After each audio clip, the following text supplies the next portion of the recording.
Hello everybody, riceballhime here. For this month of February, I'm going to be focused mainly on love and relationship topics.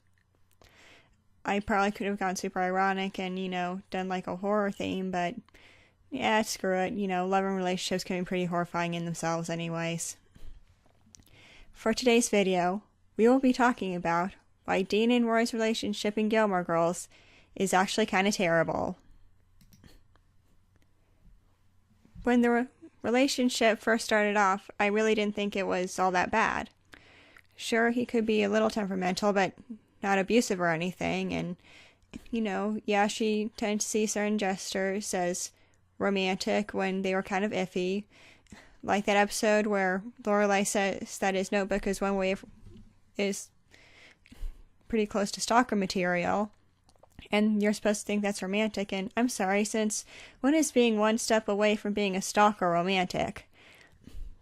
But, a lot of the stuff seemed innocent enough for a first love, and you could pass a lot of it off as them being, in high school, and that first high school kind of love. But then where that really changed was, the one where he dumps her just because she doesn't say I love you. That's the point where Dean went from being a relatively okay first boyfriend to being a total jackass. Well, I'm sorry, since when do you get to set the terms for when she is or isn't ready to say I love you? Newsflash, you're in high school. She may not be ready yet for quite some time. In fact, how many kids at 16 actually know what love is, really? And for that matter, she might never be ready to say I love you. Heck, she may never feel that way. But she obviously likes you enough to date you. And who knows, maybe she will get there. Maybe she will decide she loves you. But just because you're ready to say it doesn't mean that she is. And Dean, rather than gracefully accepting that, just starts to pressure her and get really upset with her over this. He blows up at her. At this point, it's starting to look more and more like he only said it to hear her say it. And all those people out there that are going to be all like, oh, but look at all the nice things he did for her. Look, he was building her a car and everything. Yeah, suddenly, based on his reaction, that's seeming much less like a nice gesture he did just for her, and more like it was supposed to be some sort of attempted bribe. And when it didn't work, oh, he lost it. But instead of Dean getting corrected for this behavior, we're supposed to believe it was Rory in the wrong. Like, he actually does set the standard for when she can say I love you. And even after their breakup, he does things like follow her to her school. She's in a very emotionally vulnerable state right now, and he's still going after her, even though they're supposed to be broken up. By the time we get to that scene where she tells him I love you, I know we're supposed to see this as like this total breakthrough for her and this romantic moment for them, but all I see is this girl who's been emotionally bullied into giving this guy exactly what he wants.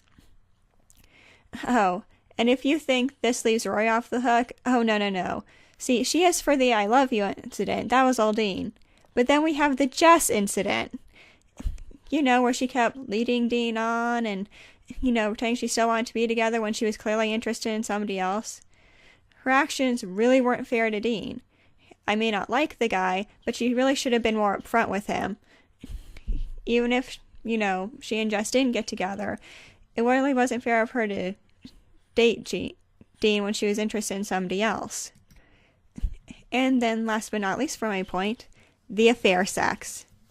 Where Dean was married and he and Rory decided to have sex anyways. Yeah, so let's take it from another perspective of Lindsay, his wife. How would any of you feel if you were going to marry someone, you were certain that this was the person that you wanted to spend the rest of your life with, and he was still pining over his ex-girlfriend and basically just using you by marrying you, and then during your union, he was going off and bleeping his ex-girlfriend. Yeah, pretty jerk move for both of them. It's like we're supposed to believe these two are meant to be together because they keep ending up back together.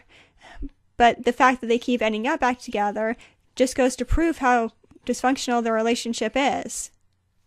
And yes, I know she doesn't end up with him in the end, and there are like all those other issues I have with that whole year one thing that they did with Gilmore Girls.